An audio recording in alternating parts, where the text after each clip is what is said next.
Welcome, Ashen One. Take a deep breath and let the weight of the world fall away for a moment.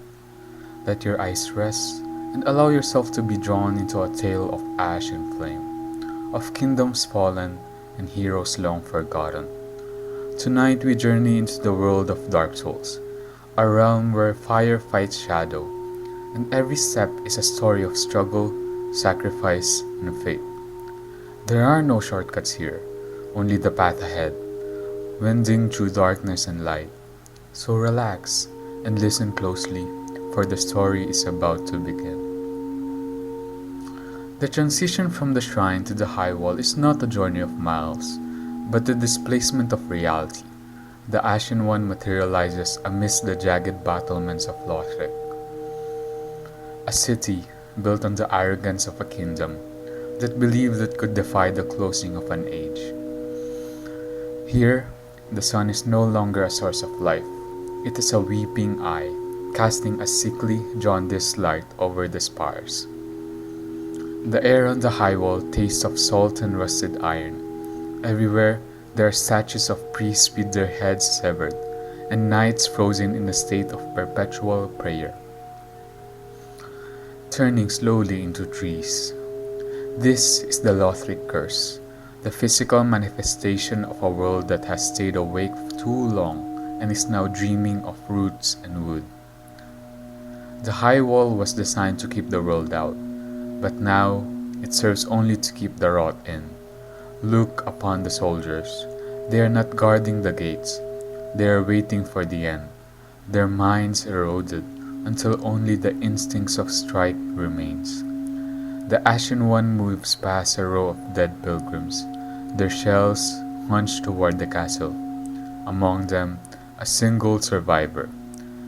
The thief Grey Rat clings to the shadows of a cell. He is a scavenger in a world where there is nothing left to scavenge but memories. He begs for a blue stone ring to be delivered to a woman named Loretta in the settlement below. A request that carries the weight of a dying man's last tether to his humanity. The path leads downward, through barracks filled with the screams of the hollowed. In a quiet, cavernous cathedral at the end of the wall, an old woman named Emma, high priestess of Lothric, sits clutching a basin of vows. She speaks of the prince, the one who refused his duty, and hands over the small doll, the key to the frozen city. But the exit is guarded. At the foot of the wall, the air suddenly drops to sub-zero temperatures. Frost begins to bloom on the cobblestones. Out of a heavy, iron-bound gate crawls a beast that was once a man, Vort of the Boreal Valley. He is a massive, armored outrider, reduced to a quadrupedal predator by the pontiff's eye, rings that drive men into a frenzied, animalistic madness. The fight is a cacophony of shattering ice and heavy mace strikes. Vort is the embodiment of the cold that comes when the fire fades, a mindless, chilling force. When he falls, his frost dissipates into the wind, leaving only the path to the bridge. The Ashen One raises a small banner, and the winged demons, the same creatures that once carried the chosen undead to Anor Londo eons ago, descend to ferry the ash to the undead settlement. This is a place of domestic horror. It is a sprawling village of rickety wood and jagged stone, where the inhabitants have turned to the worship of the great wood. The streets are lined with burning piles of corpses, overseen by evangelists, massive, laughing women in robes who preach the cleansing of the deep. Here, the lore deepens. We see the pilgrims of Londor, a line of hollows who died on their knees, hoping to reach the castle. One among them, Yoel, still breathes. He offers the Ashen One true strength, a process of drawing out the dark sigil, the literal hole in the soul that allows the darkness of humanity to leak out. This is the first step toward the usurpation of fire, a path that suggests the fire should not be linked, but stolen. In the center of the settlement, a giant sits atop a crumbling tower, firing massive arrows at anything that moves. He is a remnant of a forgotten age, a lonely sentinel guarding a white birch tree that remembers a time before the ash. Beside him, the Onion Knight, siege ward of Katerina, puzzles over a lift. His presence is a rare warmth in the gloom, a reminder of honor and the siege brew soup shared over a fire. Together, the Ashen One and the Knight of Katerina face a demon of fire that has wandered far from the ruins of Izalith. It is a chaotic, flailing thing of melting stone. When it dies, the fire in the world grows a little dimmer, and the silence of the settlement grows a little louder. The path splits to the Cathedral of the Deep, or to the swamps of Faran. Both are graveyards of the soul. Leaving the undead settlement, the air changes. It loses the scent of burning wood and takes on the smell of stagnant water and wet feathers. This is the road of sacrifices, a transit way for the sacrifices being ferried to the Cathedral of the Deep to be devoured by the Saint of the Deep, Aldrich. The woods are populated by corviants, gaunt, bird-like creatures that sprout wings in a painful, bone-snapping transformation. They are the outcasts of the world, worshippers of a story of a painted world where they might find a home. Their screeches echo through the canopy of dead oaks, a frantic, desperate sound that marks the end of their sanity.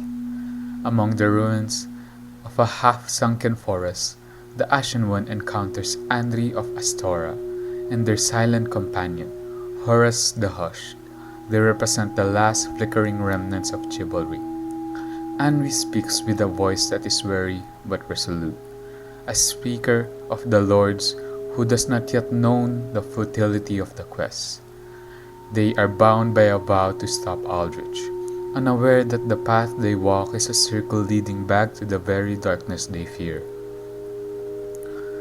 Further into the woods, the water becomes a shallow, muddy marsh. Here, the lycanthropes, hollows strapped to wooden crosses, howl in a madness that suggests they are being punished for a sin forgotten by time. The Crystal Sage, a master of sorcery from the Grand Archives, guards the path to the cathedral. He is a twin, a scholar of the soul who has traded his humanity for the blue-white light of magic. His sorceries are beautiful and lethal, a reminder that knowledge in this world is as much weapon as a blade. Beyond the sage lies the Cathedral of the Deep. It is a masterpiece of architectural despair. Once a place of holy worship, it was corrupted from within. The deep was originally a peaceful, dark place, but it became a stagnant pool of dregs, the heaviest parts of the human soul that sink to the bottom of reality. The cathedral is massive, a labyrinth of white stone, blue-tiled roofs, and terrifying heights. Inside, the deacons of the deep maintained a perpetual vigil around the empty tomb of Aldrich. They are bloated, red-robed priests, their eyes clouded by the dark. They are not guarding a body, they are guarding the hunger left behind. The walls are lined with man-grubs, creatures that were once humans seeking to rebirth through the goddess Rosaria. They have been reborn too many times, their bodies failing and turning into a soft maggot-like masses. This is the cause of seeking perfection in a dying world. A loss of form, a loss of self, a descent into the larval state of the soul. Descending from the road into the valley below, the Ashen One enters Faran Keep. If the cathedral was a monument to corruption, Faran is a monument to sacrifice. The entire forest has been drowned in a toxic, black mire to seal away the abyss that bubbles up from the earth.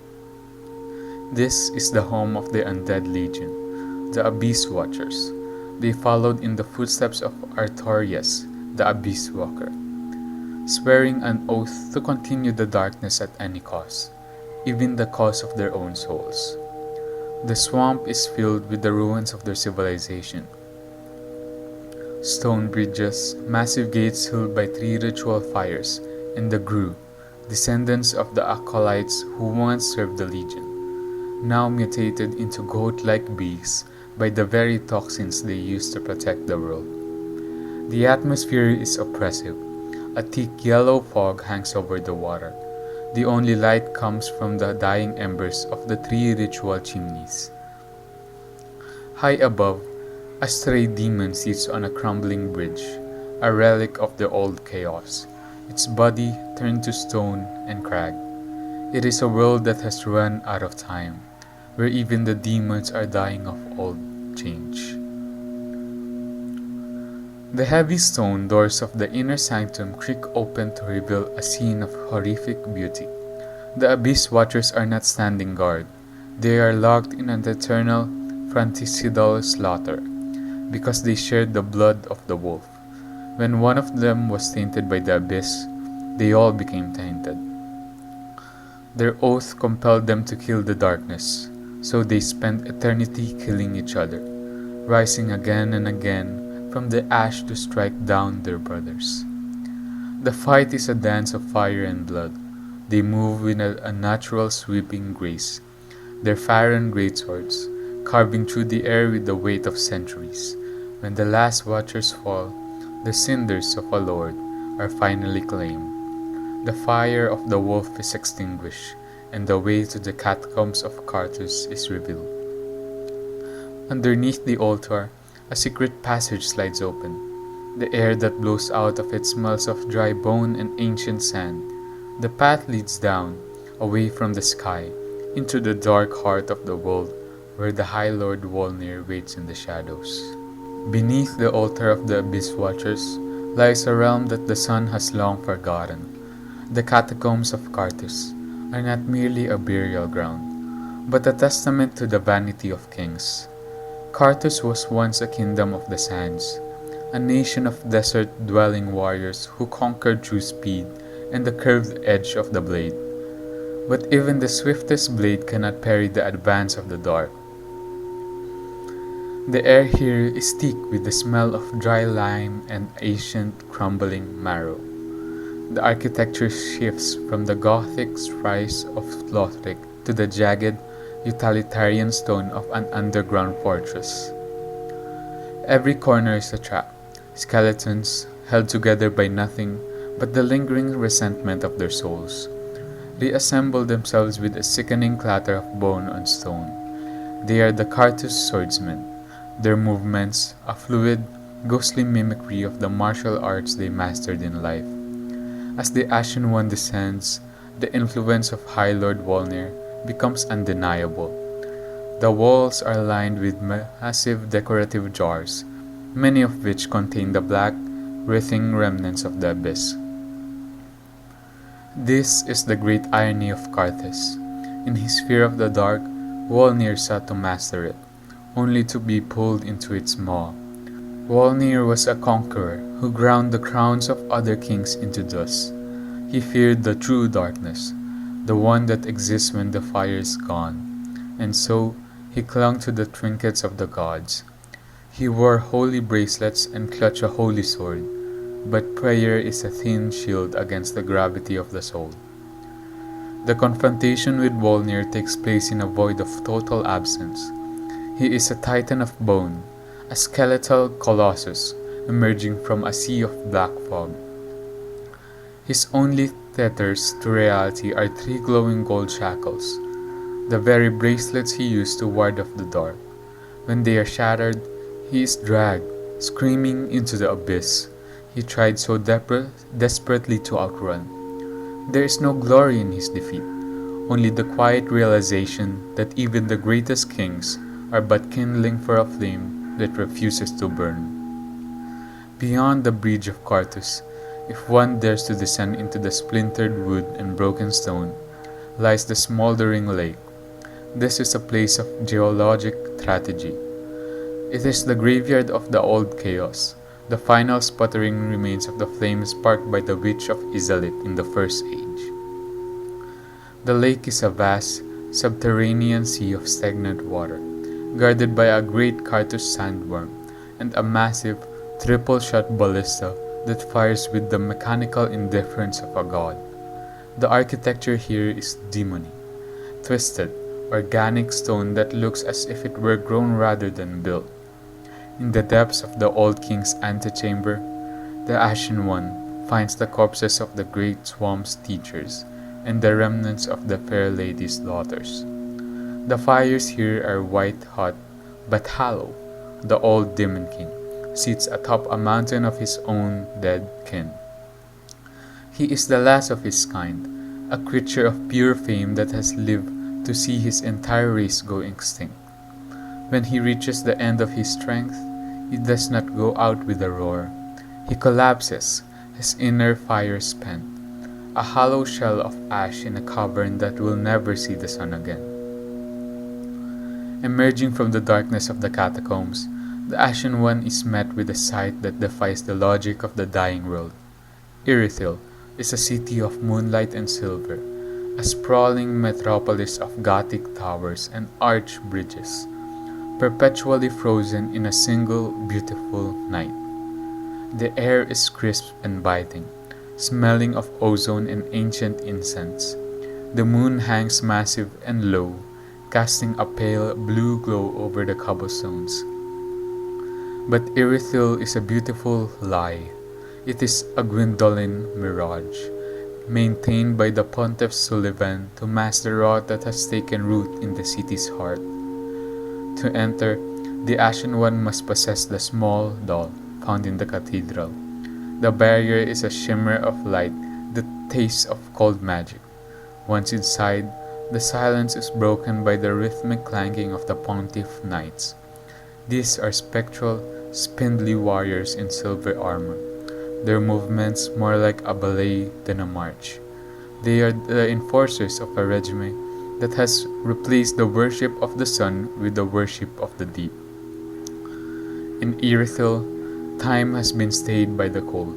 It is a city of ghosts, where the inhabitants have been turned into transparent shades, wandering the streets in a daze of forgotten purpose.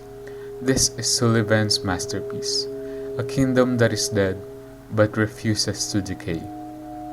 The path through the city is a climb toward the moon.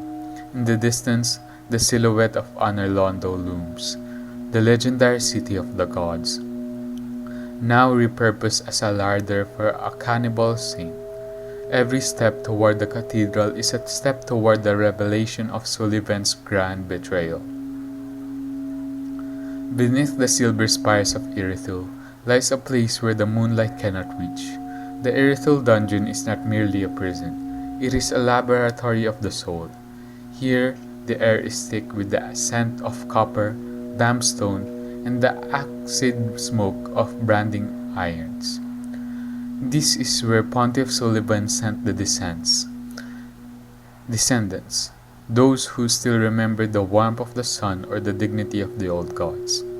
The architecture shifts from Gothic elegance to oppressive, utilitarian limestone. The cells are filled with screaming corpses and wretches, being so deformed by experimentation that they have become pale, multi-limbed mockeries of humanity. The jailers move through the halls with a rhythmic, jingling gait, their masks frozen in a perpetual haunting grin. They do not kill with blades. They use lanterns that drain the very life source from the air, a metaphor for how Sullivan's regime erodes the spirits before it breaks the body. To walk these halls is to understand the true nature of the Pontiff's peace. It is not the absence of conflict, but the total suppression of the will. In the dark, even the memories of the unkindled began to fray. Who were you before the bell tolled? Does it matter when the iron is hot and the walls are closing in? At the lowest level, the dungeon opens into a massive, cavernous expanse. Here, the Sullivan's beasts roam, Hideous, crocodile-like entities with rib cages exposed and eyes full of human teeth. They are the final stage of the pontiff's eye rings, the total devolution of a knight into a monster. The dungeon spills out into the profane capital, a city swallowed by a giant cavern and choked by a different kind of fire. This was once a proud capital, perhaps an offshoot of the ancient Vinheim or a successor to the lands of the giants. Now it is a ruin of gold and ash. In the center stands the profane flame. Unlike the first flame, which grants life and strength, the profane flame is an undying, cold fire that consumed the inhabitants of the city in a single roaring instant. It is a flame born of human emotion, specifically the loneliness and ambition of the giant Yorm. Yorm the giant is a lord of cinder who sought to protect his people by linking the fire, despite their deep-seated prejudice against his kind. When he left to link the flame, his city was incinerated by the very fire he tried to appease. He returned to a kingdom of charred corpses and gilded silence. He now sits upon his throne, not as a ruler, but as a mourner. Yorm sits amidst of the piles of gold, but he is the poorest king in history. He has no subjects, no future, and no hope. He keeps two storm ruler swords, one given to the people who doubted him, and one to his only friend, Sigurd of Katarina. He is a lord who has abandoned his duty because there is nothing left to save. If the Ashen One has followed the quest of the Onion Knight, the battle is a poignant reunion. Sigurd enters the hall, his armor clanking, fulfilling an ancient promise, to my old friend Yorm. The Storm Ruler Blade, a weapon designed to bring down giants, tears through the air with the sound of 1,000 tempests. When Yorm falls, the earth itself seems to sigh. The second Lord of Cinder is returned to his throne in the form of ash, and the tragedy of the capital is finally silenced. With the giant defeated, the path leads back up, through the hidden elevators of Irithel, toward the legendary city of Anorlando. But the city of the gods is no longer a sun-drenched cathedral. It is a tomb, shrouded in the deep, and covered in the black sludge of eldritch wastes. The great rotating lift, the same one used by the chosen undead eons ago, still functions. A mechanical ghost of a bygone era. As the Ashen One reaches to the top, the music of the spears is replaced by the wet, squelching sound of the devourer of gods. Aldrich, saint of the deep, has finished his meal of the minor gods and has moved on to the core of the old royalty, Gwyndolin, the Dark Moon. The Cathedral of Anorlando, once a place of holy light, is now a larder of sludge and silver knights who have lost their minds. Behold, the seat of the gods, reduced to a dining hall. Aldrich did not see a vision of fire, but a vision of the age of the deep sea, a world of drowning and stagnation. He ate the gods to gain their power, but in doing so, he became a monster of pure unthinking hunger.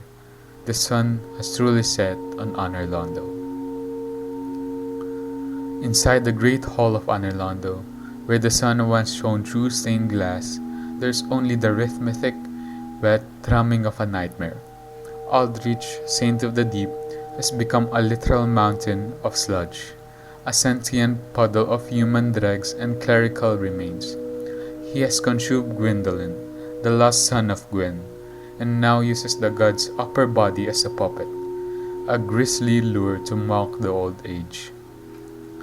The battle is a symphony of life hunt, miracles and rain-like arrows of magic.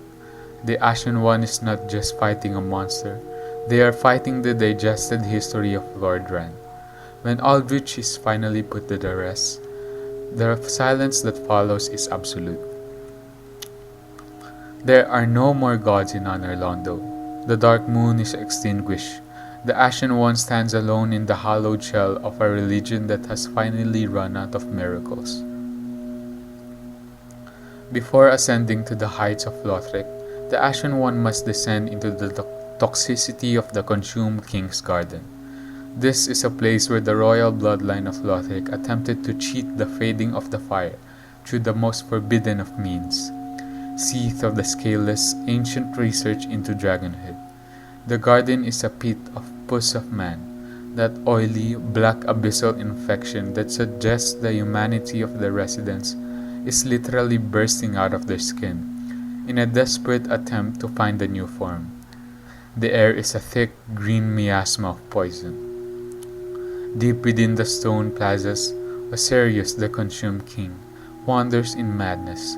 He is a horrifying hybrid, a man who has turned himself into a pale, wingless dragon, his skin translucent and his eyes gone. He cradles an invisible child, Ocelot, the child of dragons. His voice is a raspy, intellectual whine, the sound of a scholar who has lost his mind but kept his ego. Osiris sought to create a worthy heir to the fire, a child of transcendent power, but in his obsession with the eternal dragons, he forgot the value of being human. He screams for a child that may not even exist, clutching at the empty air of a broken dynasty. This is the end of the Lothric line, a madman in a garden of filth, crooning to a ghost. Behind the arena of the consumed king lies a secret that shatters the linear perception of time. Passing through an illusionary wall, the Ashen One enters the untended graves. It is a perfect dark mirror of the cemetery of ash where the journey began. But here, there is no sun, there is no bell. The sky is a void of pure, terrifying blackness. This is a past or a future, where the fire was not linked in time. A glimpse of the age of dark that the firekeeper fears. The architecture is identical to the starting area, but the inhabitants are different. Black knights, the ancient protectors of Gwyn, roam the darkness, their armor charred from the first linking of the fire. At the center of the plaza stands Champion Gundyr. Unlike Ludwig's Gundyr, who has a sheath for the coiled sword, the champion is in his prime. He arrived too late for his own age of fire. His firekeeper was already dead, and his flame had gone out. He now serves as a judge, testing any who wish to claim the eyes of a firekeeper, hidden within the dark version of the shrine. The untended graves are a wound in time. Here, the Ashen One finds the eyes of the first firekeeper, the sight required to see a world without fire. To take these eyes back to the shrine is to plant the seed of betrayal. It is to acknowledge that the fire must eventually go out. Behind the walls of reality, the age of dark is not a theory. It is a waiting presence. Returning to the present Lothric, the Ashen One ascends to the Grand Archives. This is the intellectual heart of the kingdom, a massive library where the scholars literally dip their heads in a wax to avoid the madness of the books. The air smells of old parchment, melting candles, and the metallic tang of sorcery. The archives are a labyrinth of verticality, giant golden statues of the three pillars of Lothric overlook the scholars who have locked away themselves. Refusing to acknowledge the end of the world, they have become obsessed with the crystal sorceries of Seath, turning their skins to greystone. They sought to understand the soul, but they only succeeded in hoarding paper. In the end, all the knowledge in the world could not provide a reason to link the fire that the twin princes would accept. The scholars remained in their wax-lit halls, reading about the sun as the world outshined turned to ash. At the summit of the archives, the path leads across the rooftops, where gargoyles of stone and gold guard the final bridge. Ahead lies the throne room of the twin princes, the final gatekeepers of the first flame. The climb to the top of Lothric Castle is a journey through graveyard of nights.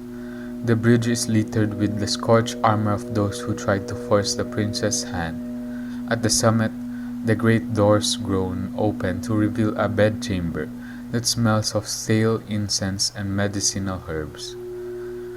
Here dwell the twin princes, Lorien the Elder, a mute giant who once slew a demon prince and had his legs and voice taken by his brother's curse, and Lothric, the younger, a frail, sickly boy with spindly limbs and eyes that have seen too much.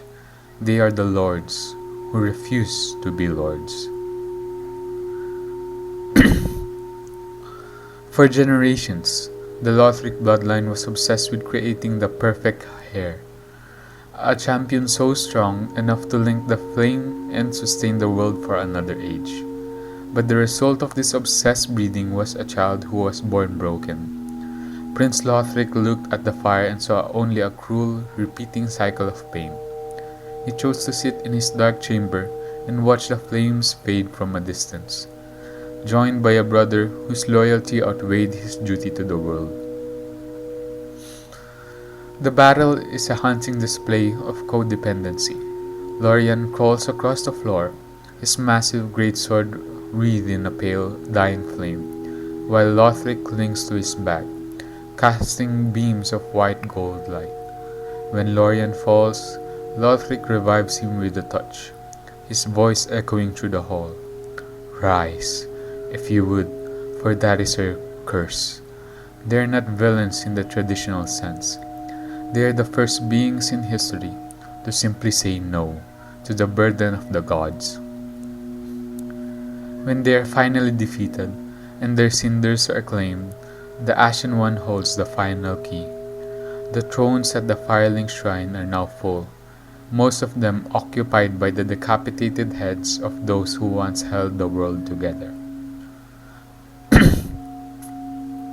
With the 5 cinders of the Lord placed upon their thrones, the Firekeeper performs the final ritual.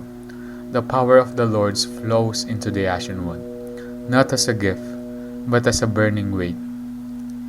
The bonfire at the center of the shrine transforms into a gateway to the kiln to the first flame. Stepping through the rift, the Ashen One finds a world that has reached its logical conclusion.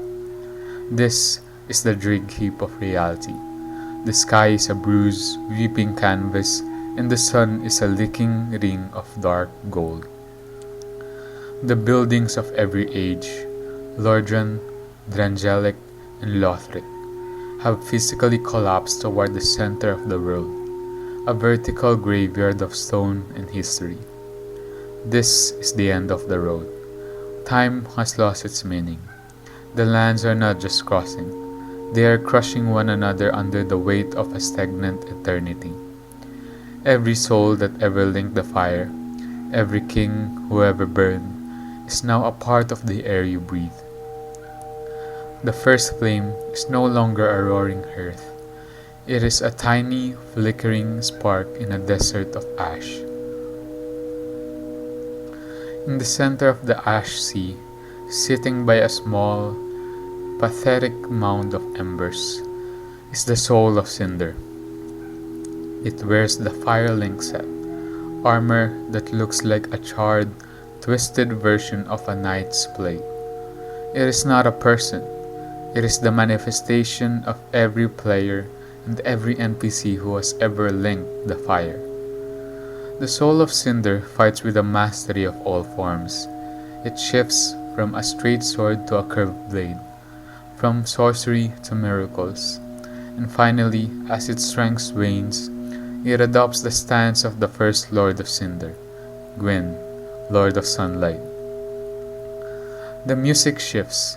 A three-note piano melody cuts through the chaos, a ghost of the past. The soul of Cinder fights with a desperate fading fury, a final defense mechanism of a world that refused to die. When it falls, the Ashen One stands alone before the first flame.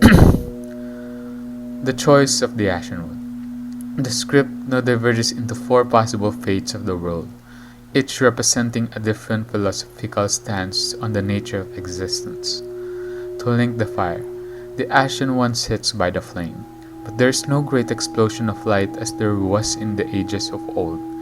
The ashen one simply catches a fire, a small, lonely torch in the dark. The cycle continues, but it is weaker, a temporary bandage on a terminal wound. Second, the end of fire. The firekeeper is summoned. She cups the flame in her hands and let it die. The screen goes black, but in the darkness she speaks.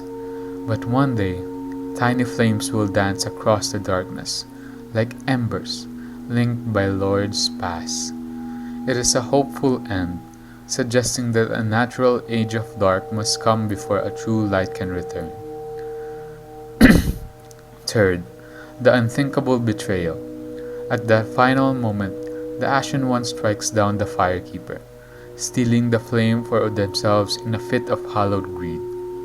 It is a pathetic end, a final act of violence in a world that has nothing left to give. And last, the usurpation of fire, the Lord of Hallows. If the Ashen One has followed the path of Londor, they do not link the fire, they consume it. They become the Lord of Hallows, leading an army of the undead into a new age where the gods are gone and humanity, in its most honest, hallowed form, finally takes the throne. The transition to the painted world begins with a scrap of rotting parchment. This is the painted world of Ariandel, the refuge of the forlorn. A piece of a canvas held by the Gale, the slave knight, in the ruins of the cleansing chapel. To torch the scrap is to be pulled into a world of snow and silence. This is Ariandel, a painted reality, created for those who have no place in the world outside. The air here does not smell of ash. It smells of wet pine and stagnant blood. The painted world is suffering from a physical ailment known as the rot.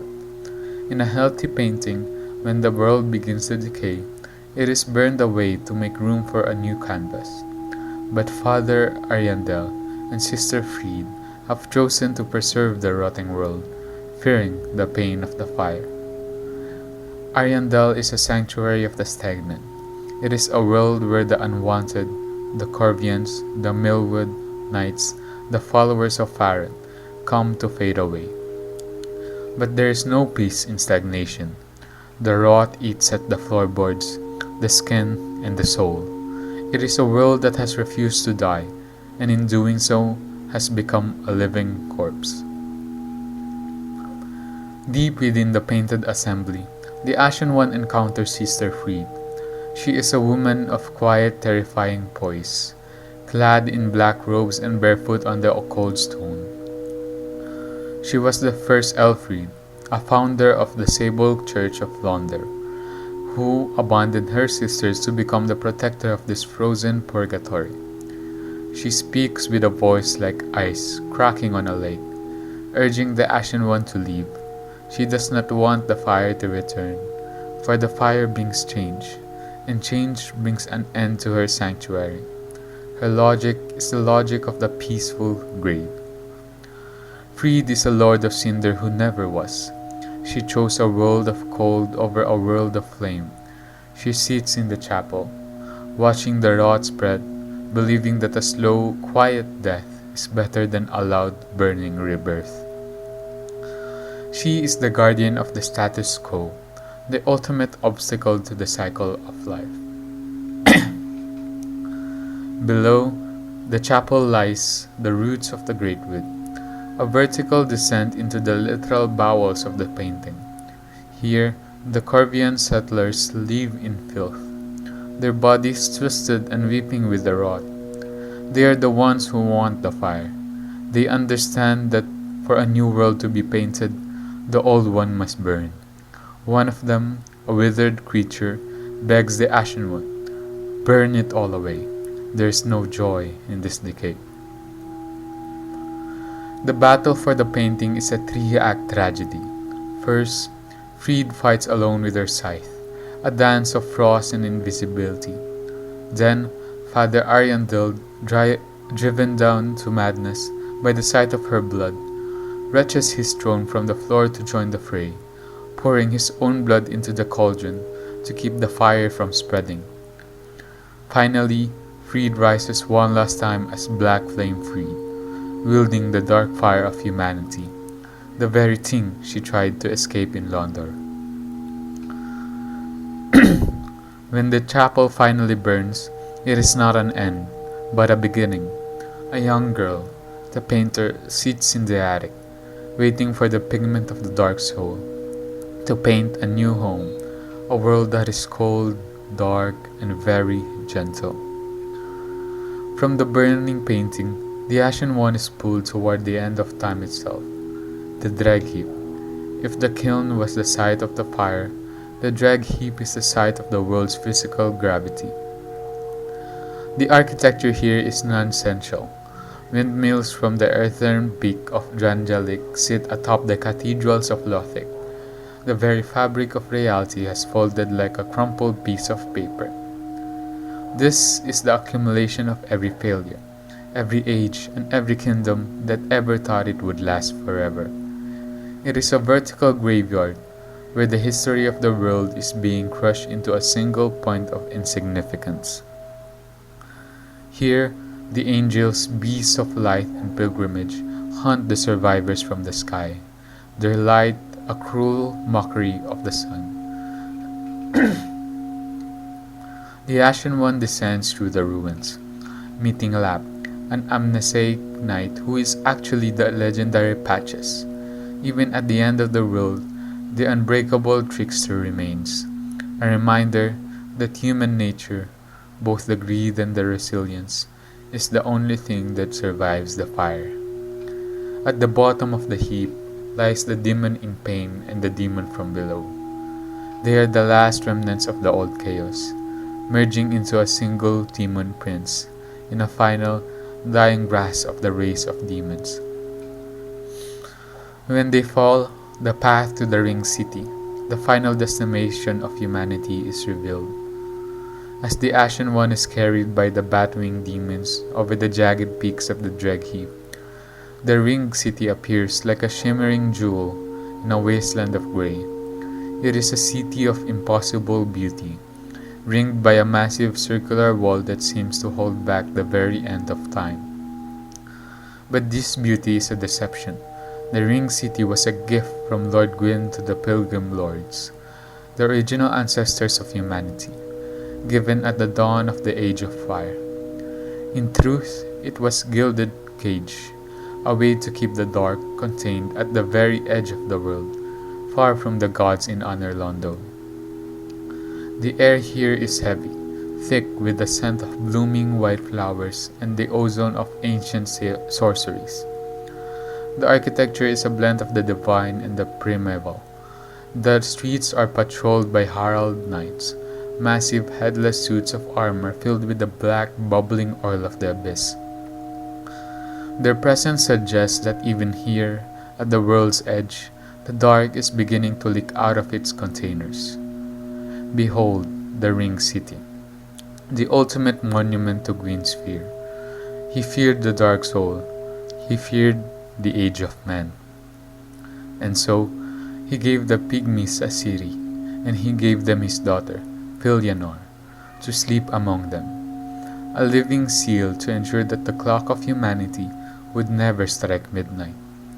The flowers you see are not symbols of life. They are the shroud of a world kept in a state of forced dreaming. The path toward the city is guarded by the Judicator giants, spectral titans who summon phantoms of long-dead archers to rain death upon any who trespass. They are the law of a dead age, still enforcing the borders of a kingdom that has no longer no living subjects. Below the city streets lies the abyssal swamp. Unlike the stagnant rot of Faron Keep, the swamp is the dark soul in its rawest form. It is a sea of humanity, where the locust creatures with white insectoid heads emerge from the mud to tempt the Ashen One with words of stagnation. They speak of the abyss as a place of comfort, a return to the womb of the world. They represent the ultimate temptation of the dark, the desire to stop struggling and simply sink into the quiet black water. The ascent leads to the Church of Filianor. Here, the spears of the church protect the slumber of the princess. This is a covenant of warriors who have stood guard for eons, ensuring that no one disturbs the dream that keeps the world from its final collapse. Inside the chapel, Princess Filianor sits in a state of eternal, frozen youth, clutching a cracked, translucent egg. The egg is the physical anchor of the illusion. It is the stop on the stopwatch of the universe. The egg is a lie. The princess is a lie. The city is a lie. To wake the dreamer is to end the dream, and to end the dream is to face the truth of what the world has become. There's no more gold. There's no more silver. There's only the ash that remains when the fire is truly gone. The Ashen One reaches out and touches the egg. A sound like the shattering of 1,000 mirrors fills the air. The beautiful, sun-drenched city dissolves. The white flower turns to dust. The sky turns a flat, terrifying gray.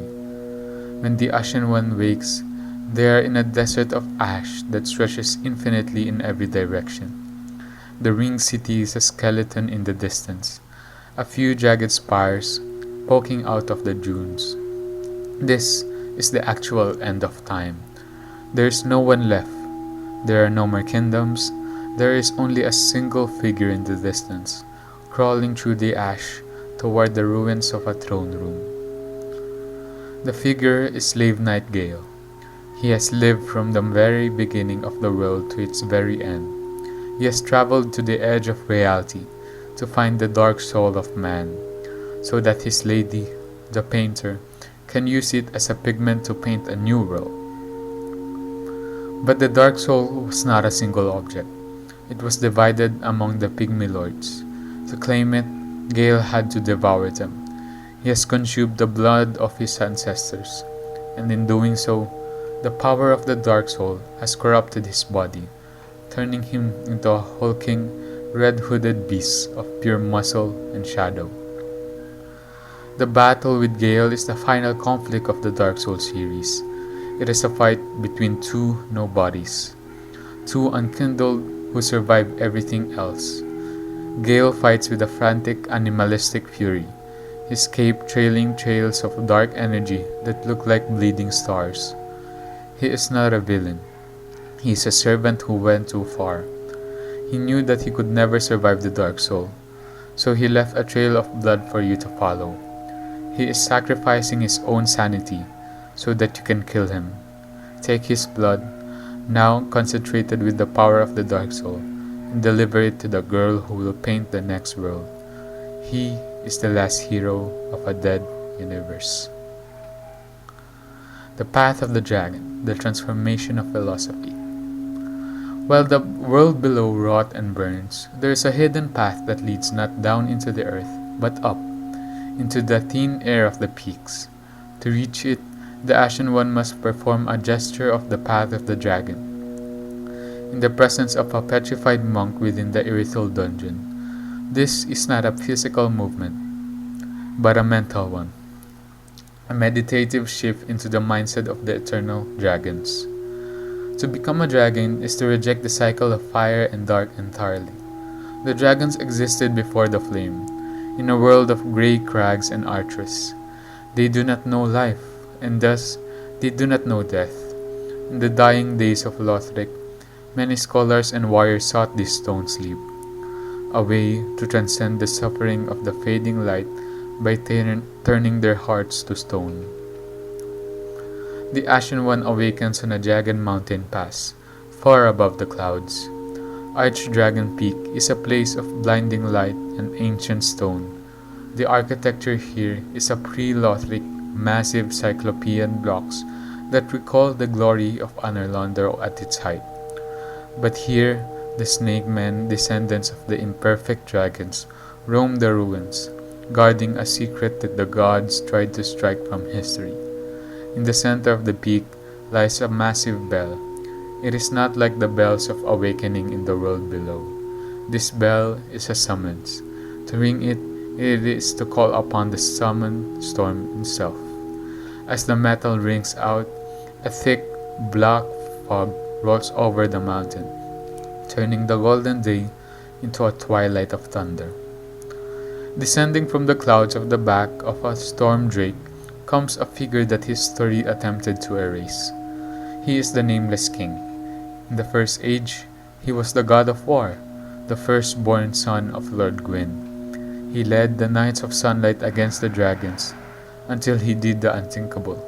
He sided with the enemy.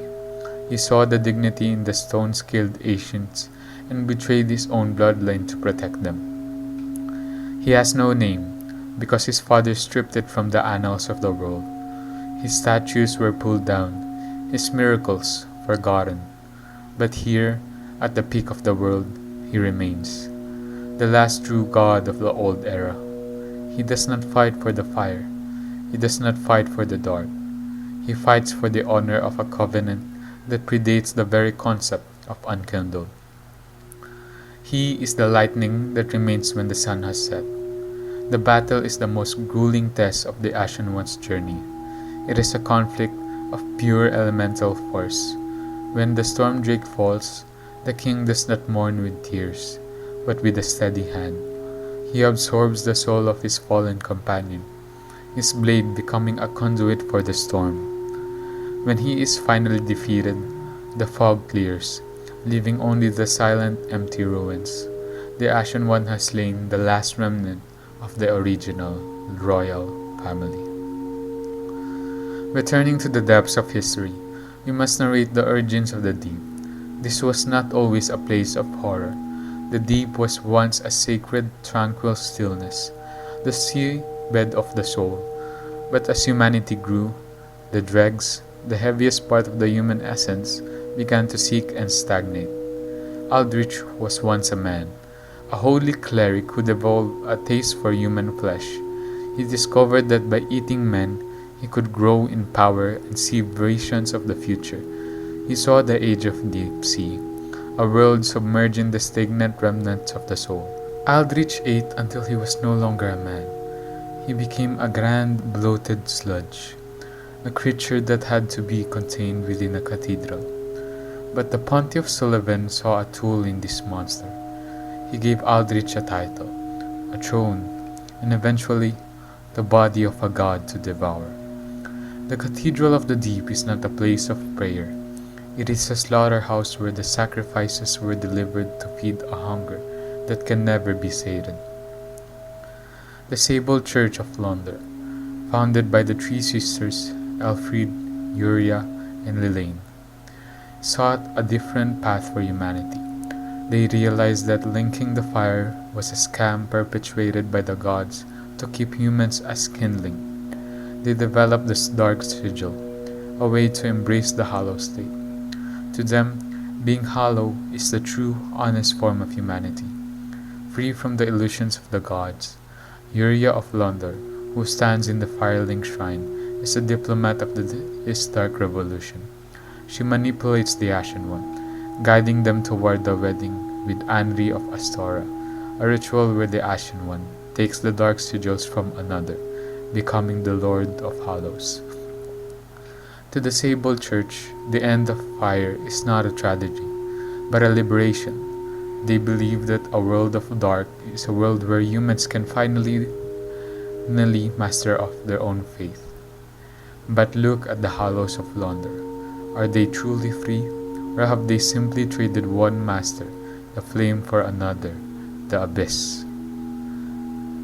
To understand the world of Ash, one must understand the Wolf Knight, Artorias. Though he fell eons ago in the ruins of Olesil, his shadow looms over every inch of Farron Keep. The Ashen One finds his blade, the Farron Greatsword, not as a relic of glory, but as a tool of madness. The sword is oversized, the sign for a man who fought with the strength of a beast. But look closer at the hilt. It is worn smooth by the grip of those who followed a ghost. The Abyss Watchers did not just inherit his technique, they inherited his failure. They drank the blood of the wolf, hoping to find the strength to hold back the dark. But the dark is not a wall, it is a tide. You cannot block a tide with a shield of silver. You can only drown in it, which is exactly what the Legion did, one by one, until the only order left was the Order of the Grave. In the hands of the consumed king, Osiris, and in the memories of the scholars of Vinheim, remains the Moonlight Greatsword. This weapon is more than a blade. It is a sentient fragment of the madness of Seath, the Scaleless. It is a pale, translucent blue, glowing with a light that is both beautiful and sickly. Every great sorcerer in history has chased the moon. They believe that if they can just grasp the blue light, they will understand the logic of the universe. But the moon is a reflection, not a source. Seath was a traitor who lacked scales, and his sword reflects that fundamental lack. To wield the moonlight is to acknowledge that your power is borrowed from a madman's dream. It is a weapon that cuts through physical armor, but leaves the soul exposed to the cold vacuum of the stars. Within the tower behind the Firelink Shrine lies a mass of corpses, firekeepers who have served and died in a cycle that spans a millennia. The Ashen One finds the firekeeper's soul, a writhing mass of darkness infested by gnawing insects. This is the truth of the Holy Office. A firekeeper is not a priestess. She is a vessel. She is a living kin, her body designed to be eaten by the humanity of others so that the fire may remain bright. The gnawing described in the item lore is not metaphorical. The humanity within them is a swarm of tiny, biting things. To be a firekeeper is to be eternally consumed while standing perfectly still. When you give the eyes to your keeper, you are not just giving her sight, you are giving her the ability to see the bars of her own cage. The script now turns to the few flickers of warmth in the ash. Sigurd of Katarina and Grirat of the Undead Settlement. Their stories are mirrors of intent. Sigurd carries the Storm Ruler, a weapon he never wished to use. He represents the honorable promise. His entire journey is a slow, heavy march toward the death of his best friend. Then Sigurd laughs and drinks not because he is happy, but because he knows that once the toast is finished, he must kill a giant. His cheer is a mask for a duty that would crush a lesser man. Grirat conversely represents the desperate depth. He loots the world not for greed, but to find something, anything, to justify his survival. When he learns that Loretta, the woman he cared for, is a cold corpse in a bag, he doesn't stop. He asks to go to Lothric Castle, a suicide mission. He is a thief who wants to be caught by death, because life has run out of things for him to steal. Finally, the narrative expands on the Ornstein legacy. The Ashen One finds the Dragon Slayer armor at the peak of the mountain discarded. This reveals a staggering truth. Ornstein, the legendary captain of the Four Knights of Gwyn, did not die at Anor He left his post. He sought his old master, the Nameless King. Even the most loyal dog eventually looks for its master. Ornstein traveled the length of the world, shedding his golden armor and his title, just to find the god of war, who had been erased from history. He found the peak, but what did he find there? Only a silent king in a world of stone. The armor sits empty, because the man inside finally realized that there were no more dragons left to slay, only memories to guard. In the world of Dark Souls, a ring is more than jewelry. It is a manifestation of a fundamental law. The circle represents the cycle of the fire, a loop with no beginning and no end. The Ashen One slides this hands onto their fingers, feeling the weight of ancient intentions. Consider the Harvel ring, carved from the same stone as the legendary battlefield boulder. It does not just grant strength, it grants the weight of conviction. Havel, the rock, did not believe in the magic of the gods. He believed in the permanence of stone. To wear his ring is to carry a fragment of a rebellion that was buried under an Orlando, or more considered the Chloranthy ring. With its tiny green flower, in a world of ash, a single green leaf is a miracle. It represents the stubbornness of life, the refusal of the earth to stop breathing, even when the sun has turned into a weeping wound. But there are darker circles, the pontiff's eye rings, which slowly turn the wearer into a beast, represent the gaze of Sullivan. To wear them is to invite the pontiff into your mind, to allow his cold, calculating ambition to replace your own. The rings do not just enhance the warrior, they consume the man, leaving behind only the outrider knight, a frantic frozen predator. Miracles are not spells, they are tales of the gods. To cast a miracle, one must recite a story of the ancient era, and through that story manifest a shred of the original power. But as the world fades, then the stories are being forgotten or corrupted. When you cast a miracle, you are not speaking to a living God, you are whispering a ghost story. You are remembering Gwyn's lightning or Guinevere's warmth. But notice how the miracle of Lothric are different. They are tinged with tears of denial and bountiful light. They are prayers of desperation, not of triumph. The gods are no longer answering. The miracle worker is simply shouting into the void, hoping the echo is strong enough to mend a broken bone. Deep in the dark, the deep protection and now, miracles represent the shift in theology. These are stories of the deep, the stagnant sea that Aldrich saw in his visions. They do not bring light, they bring a heavy, crushing protection. They are the stories of the dregs, the tales of what happens when the light finally goes out and the water begins to rise. The sorceries of Vinheim, the logic of the soul. If miracles are stories, sorceries are mathematics. They are the manipulation of the soul, through logic and ritual. The grand archives of Lothric are the culmination of this pursuit, but they have led only to a wax-covered madness. The scholars of the archives did not want to pray, they wanted to understand. They looked at the soul and saw a blue-white light that could be shaped into a spear or a shield. But they took too long. They followed the path of Logan and Seath until they realized that the soul is not a constant. The soul is leaking. The crystal sorceries are beautiful, but they are brittle. They represent the attempt to freeze the soul in a state of perfection, much like the city of Ithel is frozen in moonlight. It is a logic of stagnation. The dark soul and the art of the hex. Finally, the narrative addresses the forbidden arts, the sorceries and miracles of the dark. These are not powered by the sun or the logic of the mind, but by the weight of human emotion, desire, grief, and longing. The dark is not evil, it is simply heavy. It is the humanity that Gwyn so feared. When you cast affinity or dark edge, you are weaponizing your own soul's weight.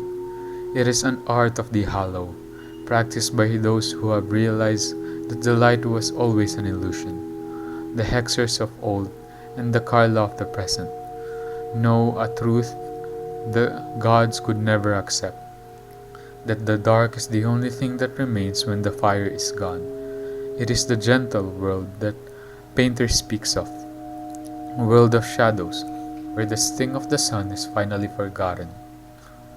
When the Ashen One claims the soul of the blood of the wolf, they are not just taking power, they are inheriting a cycle of eternal fratricide. The Abyss Watchers were the first to link the fire as a collective, their souls bound by the blood of the old wolf of Faran. But the blood was both a gift and a poison. Listen to the silence of the keep.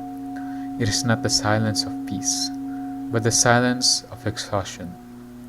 The Watchers did not just fight the abyss in the world, they fought it in their own veins. Every time a brother turned, every time the red-eyed madness took hold, the Legion had to purge itself.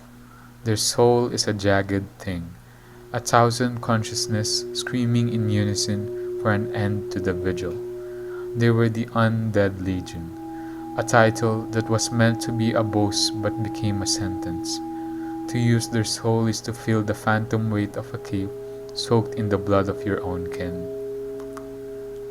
The soul of Yom the Giant, the loneliness of the throne. In the profane capital, the soul of Yorm sits heavy and cold. It is perhaps the largest soul ever claimed by an unkindled, yet it feels the most hollow. Yorm was a descendant of an ancient conqueror, a giant who sought to win the hearts of a people who despised them. Yorm did not link the fire out of duty to the gods, but out of a desperate, unrequited love for his subjects.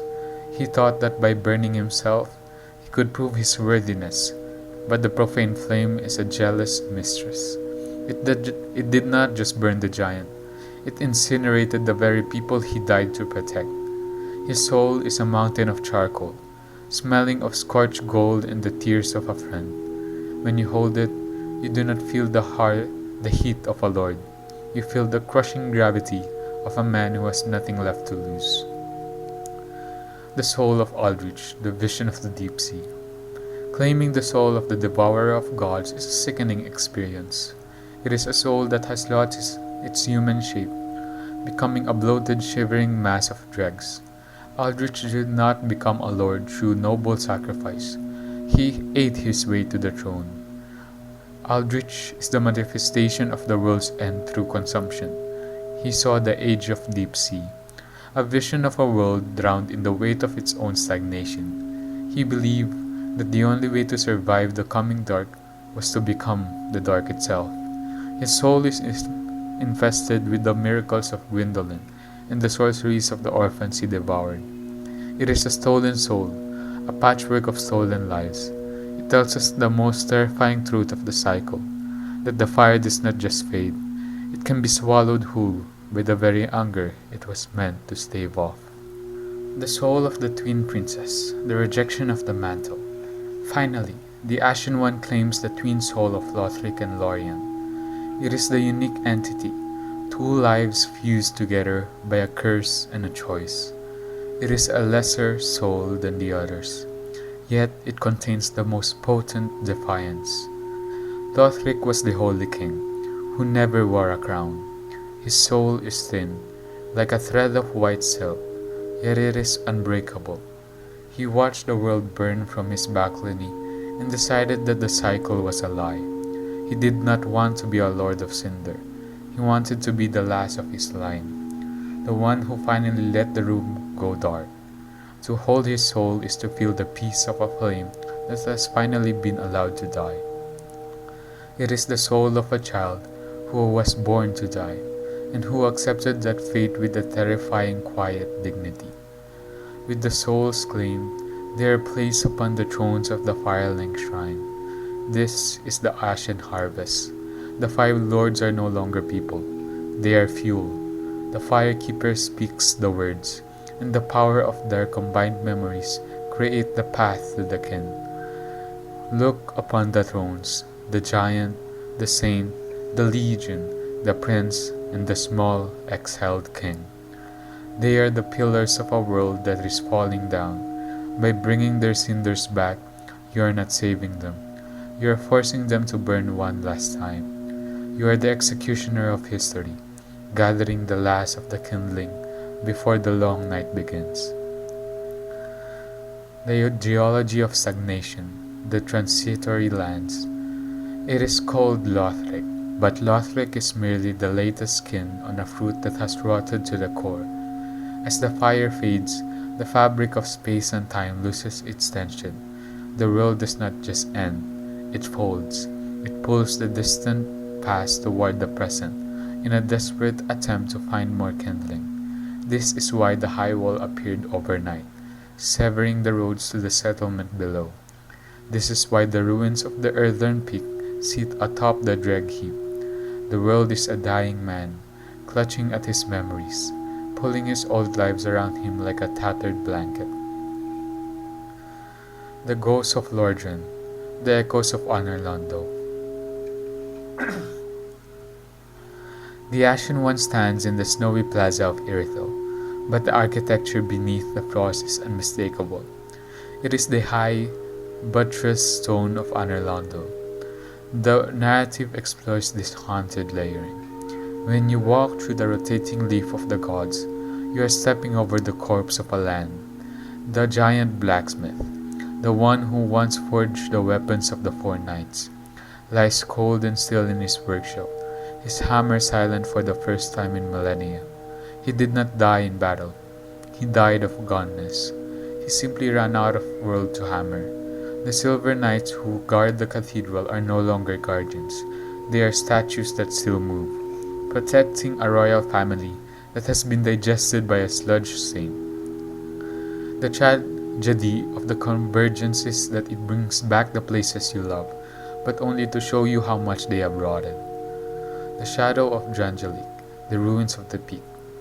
The script now turns to the Middle Age, the time of the bearer of the curse. In the drag heap, the Ashen One finds the windmill of the earthen peak, half submerged in the ash. Drangelic was a land that tried to forget the gods. King Vendrick realized that the soul is a curse, and he sought a way to step outside the cycle. But look where his ambition has landed. His desert sorceress roamed the dregs. Their beauty turned into a hallowed lethal grace. The ruins of his kingdom are not even a memory in Lothric. They are just more stone to be crushed into the sea of grey. It proves the ultimate cruelty of the flame. No matter how much you want to struggle to be unique, the fire sees you only as fuel. Whether you are a god of sunlight or a king of one, you end as the same ash. Deep beneath the earth, the narrative connects the profane flame of the capital to the chaos flame of ancient Izalith.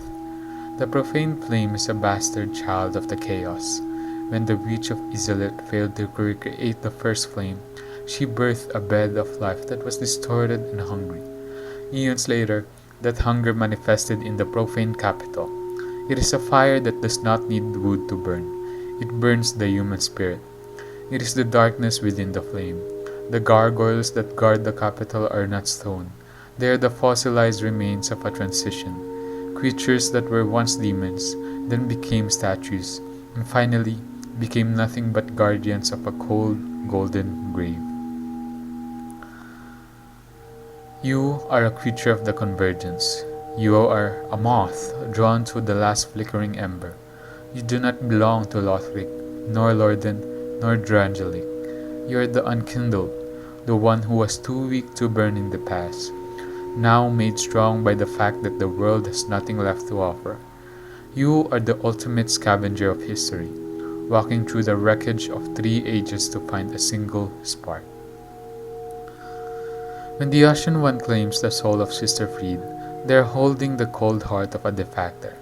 Fried was once the eldest sister of the Sable Church of London, a leader of the Hollows who turned her back on her duty to find a world that would never change. Fried is the ultimate hypocrite of the cycle. She preached the usurpation of fire to her followers in London, yet she fled to a painting to preserve a rotting status quo. Her soul is a duality of frost and black flame. It tells the story of a woman who was so afraid of the sting of the fire that she chose to watch our world turn to maggots and ice. When you wield her great scythe, you are not just using a weapon, you are using a tool of harvest. She harvested the hope of the forlorn and replaced it with a quiet, frozen despair. To defeat her is to prove that even the most beautiful stillness must eventually be burned away. The soul of the Demon Prince, the last gasp of chaos. Deep within Dragheap, the Ashen One claims the soul of the final demon. This is not just a victory over a monster, it is the official extinction of a race. The demons were born from the chaos flame of the Witch of Izalith, a fire that was a mistake, an attempt to play God. The demon prince was the last flicker of a dying hearth. For ages, the demons were the terror of the world, capricious, fierce, and chaotic. But look at them now. They are huddled in the trash heap of reality, merging their bodies just to survive for a few more minutes. Their soul is a charred, heavy stone. It carries the memory of a fire that was never meant to be. By slaying them, you have closed the book on Izalith. The chaos is gone. The breath of life is empty. There's only the ash of the first flame remaining. The soul of the slave nightingale, the blood of the dark soul. The final soul of the chronicle is the most significant. It is not a lord's soul, nor a god's. It is the soul of a slave. Gale was a red-hooded nobody, a knight used as fodder in wars long forgotten. He survived because he had a purpose, to find a pigment for a new world. Gale's soul is not a single point of light. It is a swirling, sweeping mass of humanity. He ate the pygmy lords, the original Ornos of the dark soul, because their blood had dried up over the eons. He turned his own body into a vessel for the pigment. His soul is the dark soul, in its most concentrated, volatile form. It is the blood of the ancestors, the essence of every human who ever lived and died in the shadow of the fire. By delivering this blood of the dark soul to the painter, you are ensuring that the next world, whatever it may be, will be built on the truth of humanity, not the lies of the gods. The relics of the Ring City, the voiceless history. The narrative now catalogs the items found in the city of the Pygmies. The Ring City, straight sword, its blade sealed with a ring of fire by the gods who limit its power. The crucifix of the Mad King, a weapon that is actually a living, shriveled pygmy, royalty strapped to a spear. Every item in the Ring City is a testament to the shackles Wind placed upon man. The gods feared the abyss within the human heart, so they branded human steel with fire to keep it weak. They turned human kings into macabre ornaments. The Ring City was not a kingdom. It was a museum of suppression. When the Ashen One uses these weapons, they are finally unleashing the power that has been suppressed since the dawn of time. It is a violent, chaotic energy, the dark that refuses to be contained any longer. The Warriors of Sunlight, the Phantom of Radiance. The oldest of the covenants, the Warriors of Sunlight, persist even in the era of Ash. They are the Sunbros, followers of the forgotten firstborn.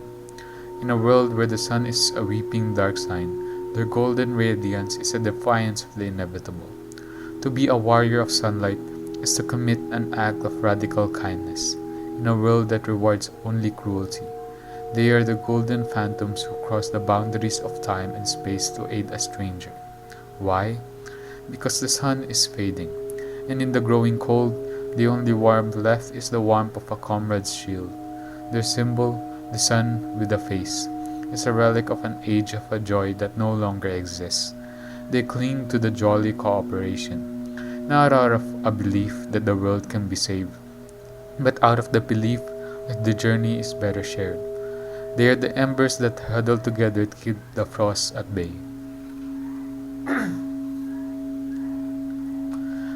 The Way of Blue and the Blue Sentinels, the Fading Law. If the Sunlight Warriors are the heart of the world, the Blue Sentinels are its fading constants. Born from the ancient order of Gwyndolin and the Knights of Heat, they exist to protect the meek, those who are haunted by the red-eyed invaders.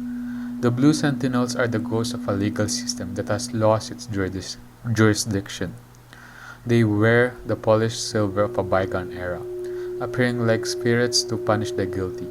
But in Lothric, who is truly innocent? The Way of Blue is a covenant of victims, and the Sentinels are the bodyguards of a dying race. They represent the order of the gods, a rigid structure that is being torn apart by the chaotic hunger of the abyss. To see a blue sentinel materialize is to see a flash of the old world's dignity, a momentary reminder that once there were rules to the struggle. The Mound Makers, the philosophy of madness. In the undead settlement, hidden in a cage carried by a saw-wielding servant, lies the most terrifying of the factions, the Mound Makers, led by the holy knight Hodrick. They do not care for light or dark, justice or sin. They care only for the family. The Mound Makers are the honest ones. They have looked into the abyss and realized that in the world full of shifting realities, the only thing that is real is a mound of vertebrae. They are mad phantoms, unpredictable and violent, who believe that by adding to their mound, they are creating a family of souls that will never be lonely. They do not distinguish between friend or foe. They only see the bone beneath the skin. They are the symptom of a reality that has snapped under the pressure of the cycle. To them, the end of the world isn't a tragedy. It's a party where everyone is invited to die together. The watchdogs of Faron and the Aldrich Faithful. These are the territorial covenants, factions bound to a specific piece of the rotting earth. The watchdogs protect the sleep of the old wolf, while the faithful protect the dining hall of the devourer. As the mind erodes, the soul returns to a primitive instinct of the pack. The watchdogs of Faron are not knights, they are hounds guarding a graveyard. They protect the swamp not because it is holy, but because it is theirs. Similarly, the Aldrich Faithful are the carrier birds of the deep. They do not worship a god, they worship a stomach. They ensure that their saint is undisturbed as he digests the history of the world. These covenants represent the stagnation, the refusal to let go of a territory even when the world itself is sliding into the sea. The Blades of the Dark Moon, the Revenge of the Phantom. Finally, the Blades of the Dark Moon remain as the secret police of a dead god. Led by Company Captain Yorkshire, they hunt the sinners with a cold, moonlit fury. The Dark Moon is the shadow of the sun. They are the vengeful spirit of Anor Londo, existing only to strike back at those who would profit from the chaos. They are the most lonely of the covenants, serving a master who has been eaten and a cause that has been forgotten. They are the dark, used to protect the light, a fundamental contradiction that defines the tragedy of Lothric. The Firekeeper, the vessel without a name. The Firekeeper is the most tragic figure in the cycle, a woman stripped of her sight and her identity to serve as a conduit for the flame. In the script, she is the silent heartbeat of the journey. We must speak of the eyes that are not eyes. In the darkness of the unattended graves, the Ashen One finds the eyes of a firekeeper. To a servant of the flame, sight is a sin. Why? Because to see the world as it truly is, a world where the fire is a flickering lie and the dark is a vast, welcoming ocean, is to invite the end of fire. The firekeeper at the shrine has been bred to be blind to the truth. When you return those eyes to her, you are giving her the ultimate burden, the choice to betray her purpose. She begins to see the beauty in the darkness, the tiny flames that dance in the distance. She is the bridge between the age of gods and the age of man, a woman who must decide if the light is worth the agony of the burn. Andre of Astora, the immortal smith. Standing at the anvil, the sound of rhythmic striking echoes through the shrine. This is Andre. He is an anomaly, a man who has existed since the first age of Lorden, seemingly untouched by the erosion of time. Andre is the anchor of the physical world. While kings fall and gods are eaten, the smith remains. His hammer is the heartbeat of the unkindled's journey. He does not seek the flame, nor does he fear the dark. He only seeks the perfection of the edge. He is the embodiment of human labor, the one thing that the cycle cannot break. In the lore of the old world, it was said that a smith once sought to forge a weapon to kill a god. Andre does not need such a weapon. He simply makes sure that the Ashen One is sharp enough to cut through the fabric of fate.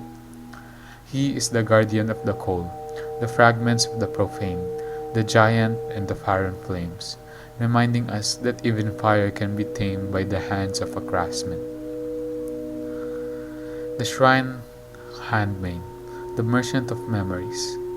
The handmaids sit in the tunnel, a withered figure selling the discarded remnants of fallen heroes.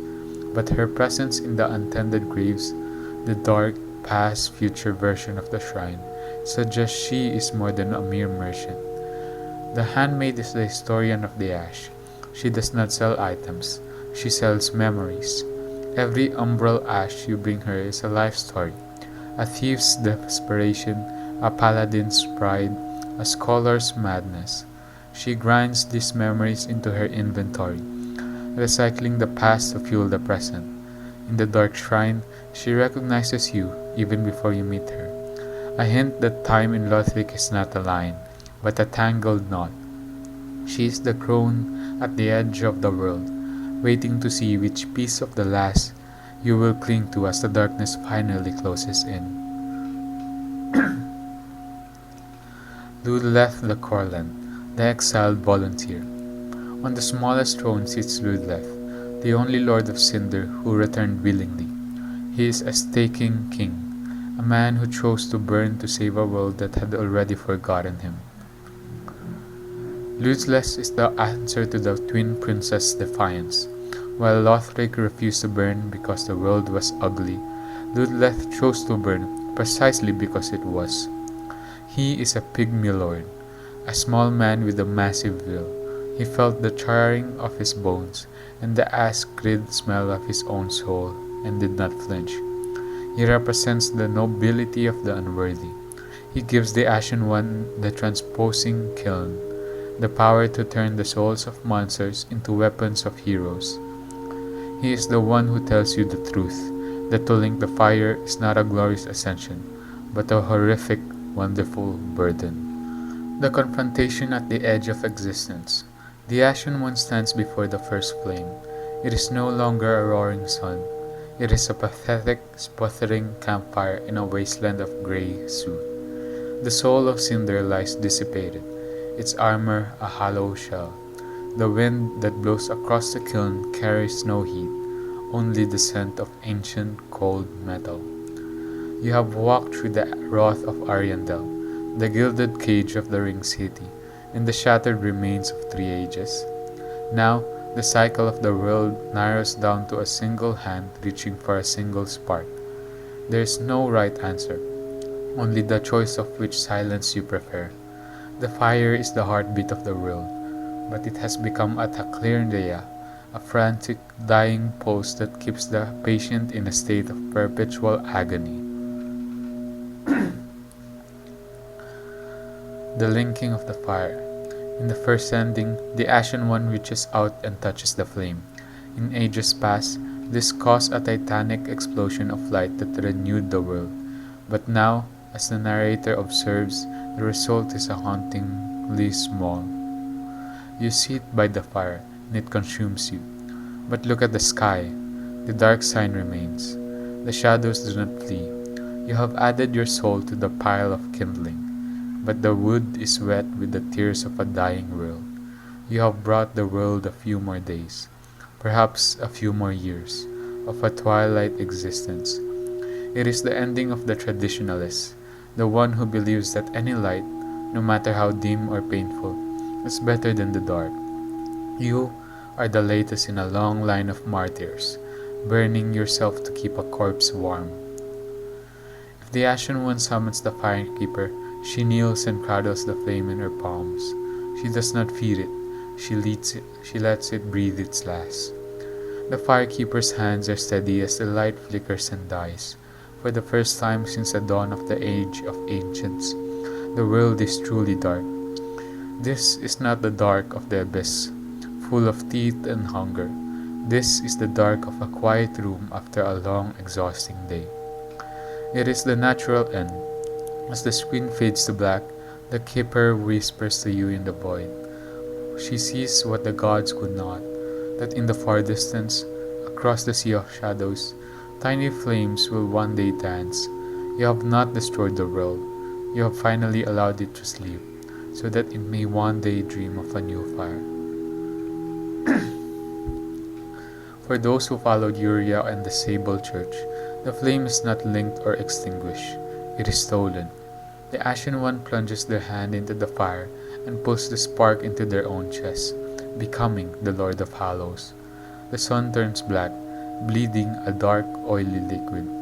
You turn to see the legions of London, the Hallows, the pilgrims, the survivors bowing before you. You have taken the power of the gods and given it to the undead. This is the end of the divine lie. You have embraced the rot and the hallowed shell as the true state of humanity. It is a cold, grey victory, a world where man is finally the master. But the man that remains is a shadow of his former self. You are the king of a graveyard, and you, reign, will be as eternal as the ash. There is a final hidden path. At the moment the firekeeper takes the flame, the Ashen One strikes her down. This is the ending of pure, unadulterated nihilism. You kill the only being who truly cared for you, stepping on her head as you snatch the fading embers for yourself. You hold the fire up to the dark sky, a lone thief in a world that is already dead. There is no kingdom to rule, no people to save. You have chosen the fire not to save the world, but to possess it. It is the ultimate expression of the curse, the hunger that remains when the reason for the hunger is gone. And so, the chronicle of the unkindled ends. But why did you persist? Why did you die in 1,000 times to see a world of ash? Because the dark soul is not just a pigment or a bloodline. It is the human will to find meaning in a world that has none left to give. Every time you pick up the controller, you are linking the fire. Every time you help a stranger, you are a sunlight warrior.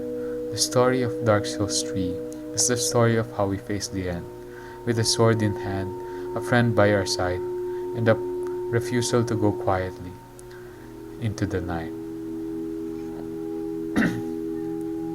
The puss of man, the bursting of the human soul. Throughout the high wall of Lorthwick and the consumed king's garden, the Ashen One encounters the puss of man, black serpentine masses of oily darkness that erupt from the backs of hollows. This is the visual representation of the abyss within the individual. Observe the puss of man. It is the physical manifestation of the dark side's failure.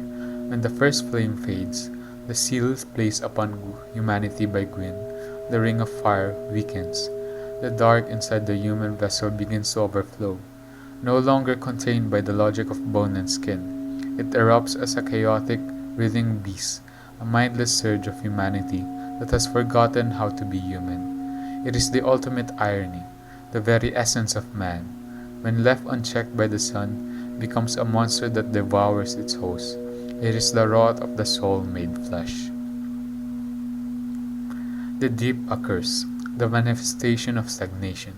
Inside the Cathedral of the Deep, in the Anorlondo Cathedral, massive spider-like creatures drop from the ceiling. These are the deep occurs.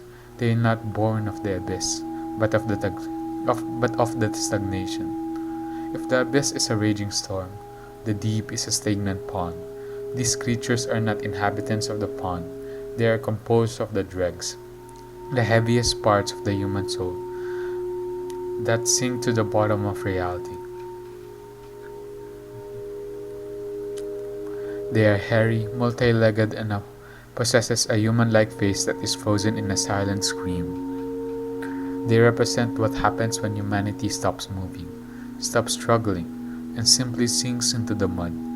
They are the guardians of the saints' dining hall, the literal waste of a world that has run out of momentum. The Carthus sandworm, the migration of the void. In the smoldering lake, a gargantuan, lightning-breathing worm erupts from the sand. Lore seekers suggest this is the final form of a specific character or a byproduct of the catacombs' collapse. The sandworm is a titan of the subterranean world, a creature of lightning in a place of fire. It represents the geologic upheaval caused by the convergence, As the lands of Carthus were crushed by the weight of Lothric, the life within the desert was forced to adapt or be pulverized. The worm is a scavenger of the ruins, a mindless force of nature that reminds the Ashen One that the world of monsters cares nothing for the struggles of lords. It is a remnant of an age where life was vast and terrifying, now reduced to a guardian of a dead king's backyard. The Angels of the Dread Keep, the Ascension of the Pilgrism. In the final DLC, the Pilgrim Butterflies of Lothric evolve into the Angels of the Dread Keep. They are beautiful, terrifying beings of light that rain down beams of holy energy. What is an angel in a world without a god?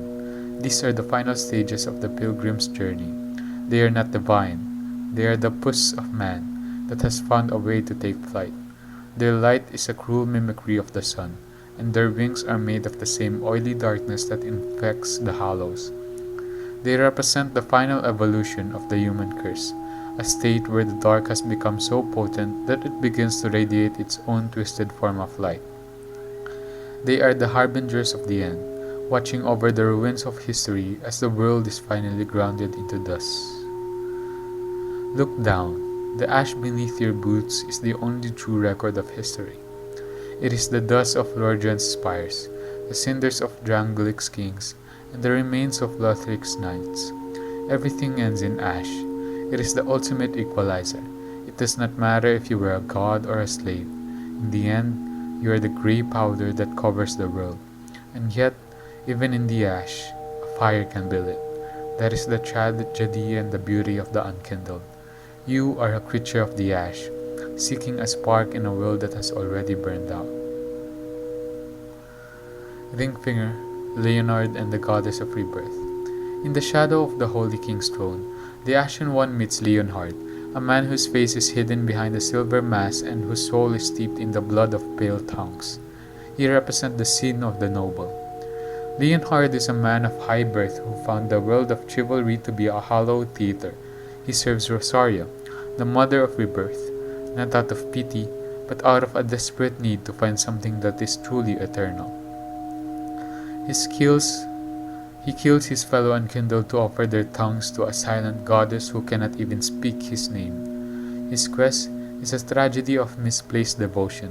When he eventually steals Rosaria's soul and flees to the sunless chamber of Guinevere in Anorlando, he isn't seeking power. He is seeking a return to a purity that never existed. He is the red eye that looked backward, forever mourning a past that was just as bloody as the present. Series of the Sunland Realms, The Vow of the Night. In contrast to Leonhard's cynicism stands Ceres, a knight of the dark moon who carries the burden of a family curse. Her story is one of linear duty. Ceres is the last grasp of the old blade of the Dark Moon Order. Her grandfather, Hodric, fell into the madness of the Moundmakers, and her entire life has been a slow, painful march toward the moment she must put him down. She does not seek the flame for herself. She seeks only to fulfill a promise. When she finally kneels before you, her task complete, she dies not from a wound, but from the simple fact that she has no more reasons to breathe. She represents the fragility of honor, a glass blade that remains sharp until the very moment it shatters. The curse-rotted Greatwood, the dumping grounds of souls. Returning to the undead settlement, the narrative expounds on the spirit tree. This was not always a monster. It was a vessel used by the villagers to seal away their curses. The Greatwood is a biological disaster. In a world where the dead do not stay dead, the villagers needed a place to put their malice. They poured their grandmother's senility, their father's rage, and their children's fears into a single tree. Over centuries, the tree became sentient, a bloated, rotting mass of human limbs and ancient timber. It is the trash can of the soul.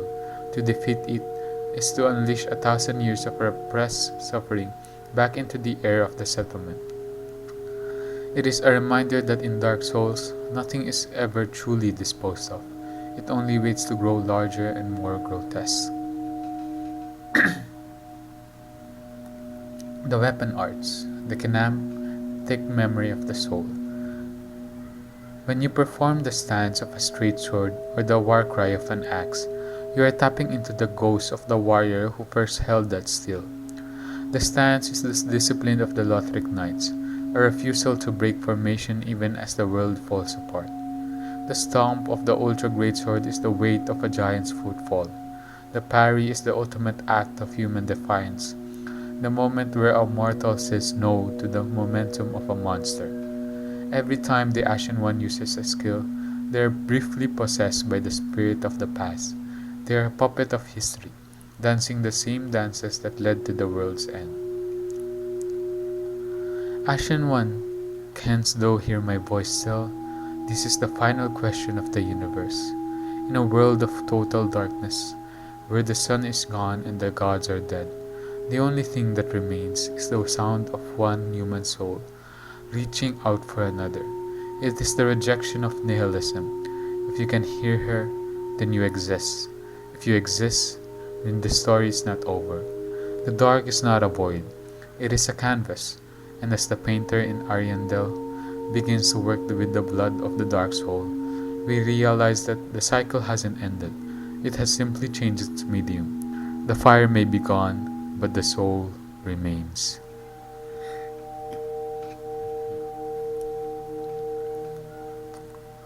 The Deacons of the Deep, the Bloat of Fate.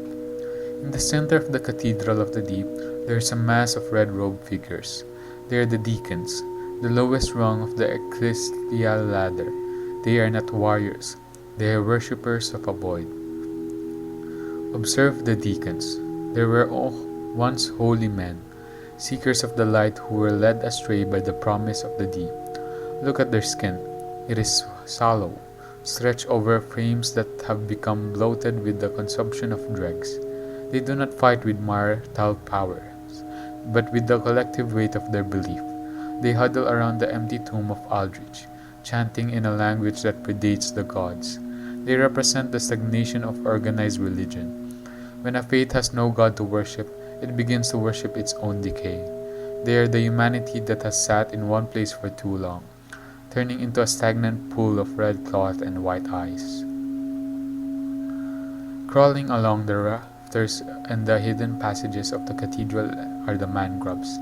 These are the failed experiments of Rosaria, mother of rebirth. Every man-grub was once a human who sought perfection. They came to Rosaria to be reborn, to change their strength, their face, their very essence. But there is a limit to how many times a soul can be cast back into the kiln. Eventually, the form breaks.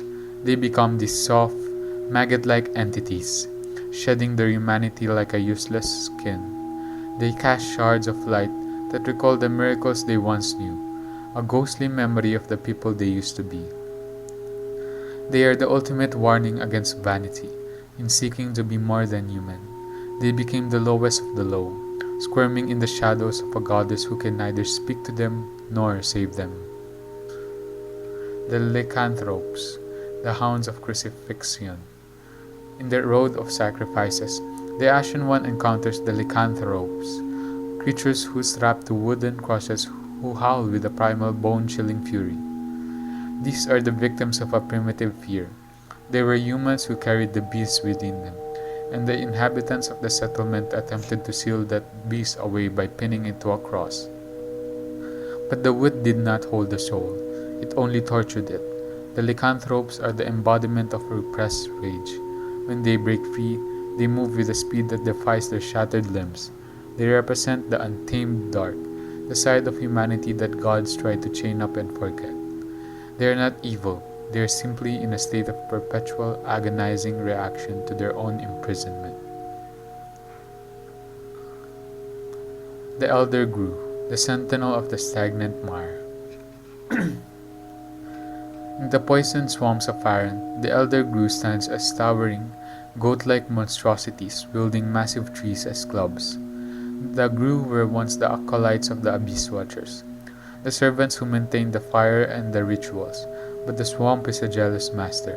The toxins of the Abyss seep into their marrow, turning their devotion into a mutation. The Elder Grew are the guardians of a lost cause. They stand in the toxic water, their eyes glowing with a sickly red light, protecting the ruins of a legion that has long since turned its blades on itself. They are the nature of the abyss, grotesque, enduring, and utterly devoid of hope. They remain the Ashen One, that even the most noble order leaves behind a trail of mutated, forgotten debris. The Evangelists, the teachers of the flame. In the undead settlement, the laughter of the Evangelists echoes throughout the burning streets. These massive women in purple robes teach the good word of the Cathedral of the Deep. I'll cleanse the bastard's curse. They scream as they embrace you in a hug of fire. The Evangelists are the recruiters for the sacrifices. They preach a gospel of purification through suffering. They are the social structure of the apocalypse.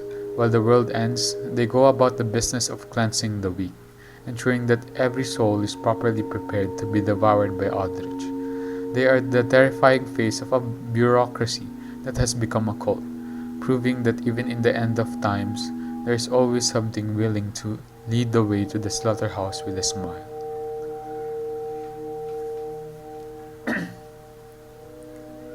The Anvils of Defiance.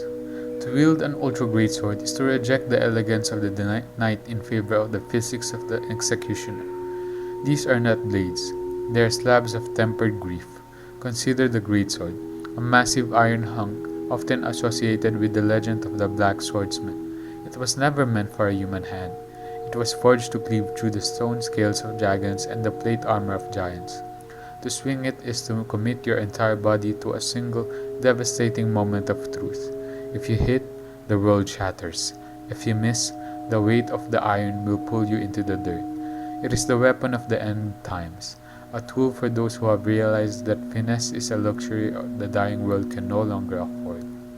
The curved swords of Carthus, the dance of the wind. From the heavy iron of Lothric, the narrative shifts to the fluid, lethal geometry of the desert.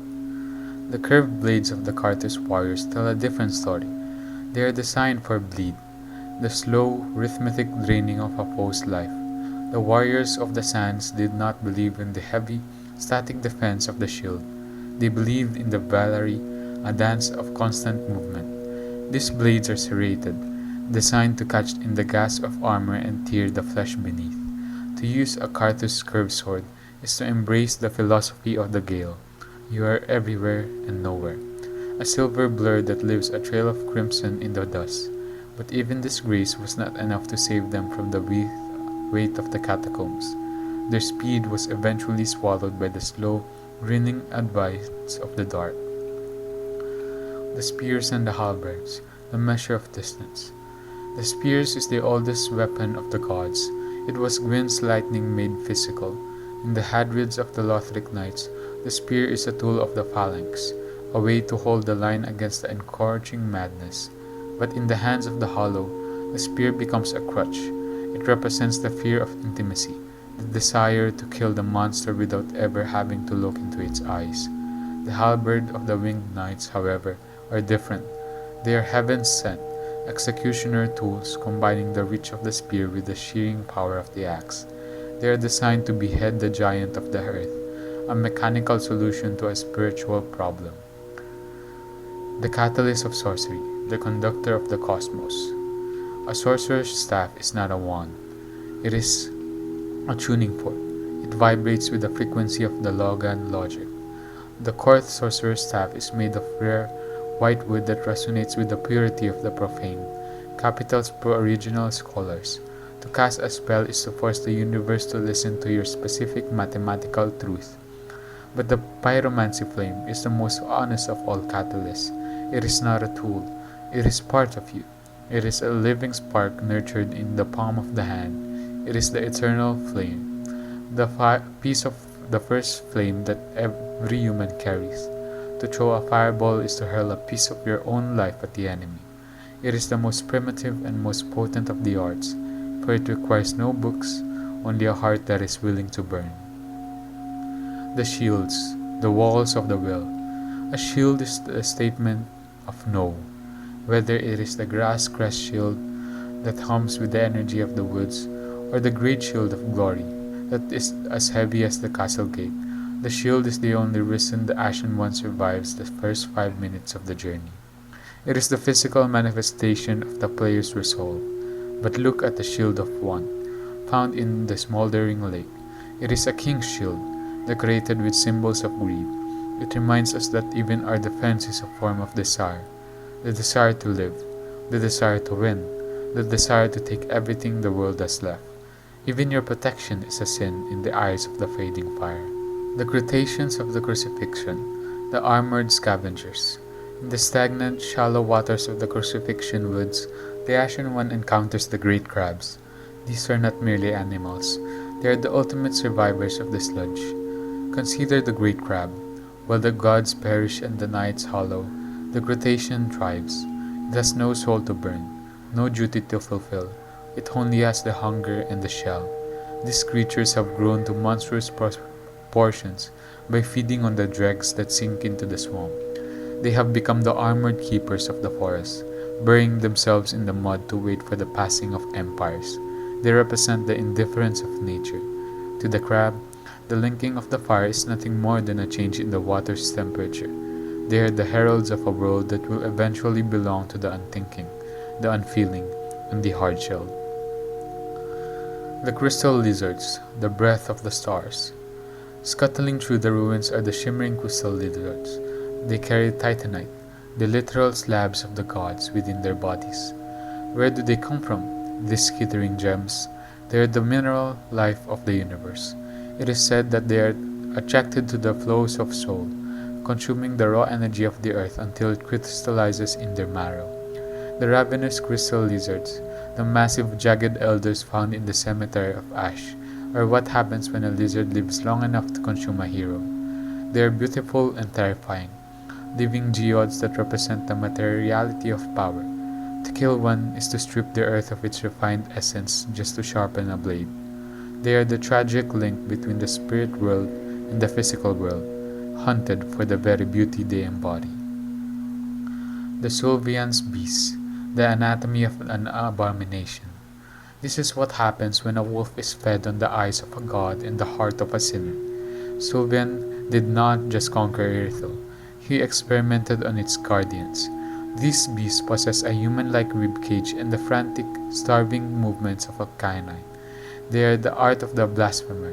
When they are struck, they sometimes roll onto their backs, their paws twitching in a gesture that looks hauntingly like prayer. It is a biological echo of the soul they used to have.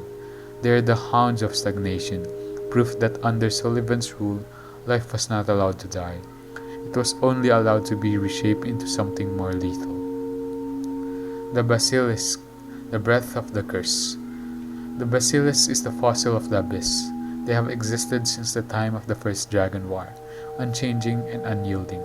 They do not kill with teeth or claws. They kill with petrification. They breathe a gas that turns the living into stone, a mockery of the eternal dragons. To be killed by a basilisk is to be frozen in time, turned into a statue of ash and salt. They represent the stasis of the curse. In a world that is desperately trying to change or die, the basilisks offer the cruelest alternative: to never change, to never die, and to remain as a jagged monument of failure forever. The flora of the profane capital, the Sing Greens. In the Ring City, the white flowers bloom in the defiance of the ash. They are Filianor's breath. They represent a world kept in a state of artificial grace. But in the profane capital, the greenery is scorched, black, yet it continues to grow. These are the fire eaters. They have adapted to feed on the heat of the profane flame. They are the persistence of weed, even when the sun is a memory and the earth is a furnace. Something green will crawl out of the cracks. Life in the Dark Souls universe is a stubborn, ugly, and beautiful mistake that refuses to be corrected. The Logian heritage, the pursuit of crystal clarity. To study sorcery in Lothric is to walk in the footsteps of Big Hat Logan, a man who traded his humanity for a glimpse of the stars. The Soul Arrow is the foundation, a simple projection of the soul's will. But as the scholar progresses to the crystal spells, the soul begins to calcify. Logan discovered that the soul, when pushed to its absolute limit of logical processing, becomes like a crystal, hard, brilliant, and utterly brittle. The scholars of the archives covered their heads in wax to prevent the knowledge from leaking in through their ears, a literal defense against the madness of the stars. They realized that the more you understand the logic of the universe, the less you fit within it. The auras of the moon, the sorceries of Irithil, the spells of the pontiff's court, great fire and dart and old moonlight, are colored by the cold, blue light of a moon that never sets. These are the stagnant sorceries. They represent the desire to freeze time. Sullivan used these arts to lull Irithil into a perpetual state of frozen grace. To cast these spells is to tap into the cold soul, a state where the passion of the fire is replaced by the stillness of the ice. It is a beautiful magic, but it is the beauty of a preserved corpse. The pyromancy of the great swamp, the art of the internal kiln. Pyromancy is the most democratic of the arts. It requires no lineage, only a spark. But the spells themselves, great chaos fire orb and sacred flame, carry a heavy burden. They are the remnants of the chaos, the failed fire of the witch of Izalith.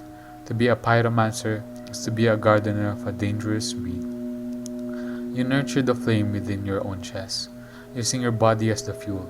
This is why the pyromancers of the great swamp are often feared. They carry the apocalypse in their pockets. Their spells do not just burn the enemy.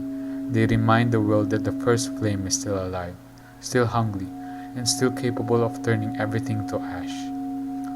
The miracles of the Way of White, the recorded tales. Consider Lightning Spear. It is not a bolt of electricity. It is the tale of Gwyn's war. By reciting the story of the First Lord's victory over the dragons, the cleric forces reality to replicate that victory. But as the age of the fire fades, the stories are becoming garbled. Tears of Denial is a miracle born not out of triumph, but of the desperate refusal to die. It is a story of a world that has run out of heroes and is left only with survivors. The miracles of the deep, such as Snow, are the most terrifying of all. They are the stories of the insects that inhabit the dark, the stories of what happens when the grace of the gods is replaced by the hunger of the abyss. The hexes, the weight of the human desire. Finally, the narrative addresses the dark sorceries and miracles, the hexes that draw power from the weight of the human soul. The dark is not the absence of light, it is the presence of weight. Spells like Affinity and Dark Edge are powered by the dregs of the human spirit, grief, longing, and the will to power. In this ringed city, the black serpent and white way corona show that even the most holy symbols can be weighed down by the abyss. These are the spells of the Lord of Hallows, the magic of an age where the gods are gone, and the only vast, heavy ocean of humanity remains. To cast a hex is to accept that your soul is not a light, but an anchor. The Ascension of Lothric, the verticality of denial. Lothric Castle is not a fortification, it is an upright flight. From the high wall to the grand archives, every stone is laid in pursuit of the sky. This is the architecture of denial. The royal family sought to distance themselves from the crawling dark of the undead settlement. They built bridges that span the clouds and towers that pierce the heavens, believing that if they climbed high enough, the fading of the sun would not touch them. But look at the bridges. They are broken, shattered by the weight of the dragons and the literal warping of space. The verticality has become a trap. To go up is to realize that there is nowhere left to go but the sun, and the sun is a weeping wound. The Grand Archives, the labyrinth of wax and words. The archives are a tower of Babel that succeeded too well. The bookshelves are not just storage, they are the walls of a prison. The layout is a spiral, a constant circling of the same academic dead ends. The scholars didn't just study the books, they became part of the shelves. The use of wax to douse the heads of the librarians is the final architectural flourish. It is the literal sealing of the senses. The building itself is designed to keep the light of the stars in and the truth of the world out. To walk through the archives is to walk through the brain of a genius who was finally irrevocably snapped. The profane capital, the circular prison of gold. If Lothric is a spire, the profane capital is a drain. It is built in a massive cavern, centered around a single, lonely throne. There are no streets here, only bridges over a sea of toxic sludge. The architecture is gilded decadence. Every pillar is encrusted with gold that was melted by the profane flame. It is a city that was designed to be a treasury, but became a crematorium. The circular layout ensures that no matter where you run, you are always looking back at the center, at the throne of Yorm, the giant who tried to save a people that were already consumed by their own greed. The Boreal Valley, the illusion of the radiant streets. Irithyll is built on the ruins of Anerlondo, but its layout is performative. It mimics the elegance of the gods with its graceful arches and snowy plazas, but the city is a dead end. It is a cul-de-sac of history. Sylvian designed the city to be a waiting room for the end of the world. The phantom processions that walk the streets are the living architecture of the city, ghosts that provide the illusion of life where there is only the silence of the frost. It is a city designed to be looked at, but never truly lived in. It is the architectural equivalent of a funeral shroud, beautifully embroidered and covering a corpse. The smoldering lake, the foundation of ash. This is the basement of reality. The architecture here is pre-human. It is the massive jagged stone of the Izalith era, built for beings of flame and chaos. It is a horizontal world of tunnels and sand, a crushing weight of earth that reminds the Ashen One of the physical reality of the planet. There are no windows here, no sky and no hope. It is the foundation of ash upon which the entire spire of Lothric is built. It proves the ultimate architectural law of the cycle. The higher you build your towers of light, the deeper and darker your foundations must become. We have reached the end of the road. The bells have all tolled, the lords have all burned, and the very fabric of time has been folded into a single, jagged point at the kiln of the first flame. Whether you chose to link the fire, usher in the dark, or usurp the flame for the hollows of Launder, the result remains the same. The struggle is over. The dark soul, that heavy, fragmented essence that fueled every war and every miracle, has finally found its resting place, whether as a pigment in a girl's painting or as a cold cinder in your own chest. As you close this chronicle, remember the lesson of the painted world. For something new to be painted, the old canvas must be cleared. The ash that covers Lothric is not just the remains of a fire, it is the soil for the next world. The story of Dark Souls ends not with a bang, but with a quiet exhale. The fire fades, the dark remains, but for the first time in an eternity, the world is free. Free from the cycle, free from the curse, and free to finally sleep. Farewell, Ashen One. You are no longer a seeker of embers or a slayer of kings. You are the witness. You are the one who saw the sun set on the age of fire and did not blink. Carry this record of the end of times with you. For though the world of Lothric may vanish into the grey, the memory of your persistence is eternal. May the flames guide thee, and may the dark embrace thee, until the next part is struck in the void. Good night.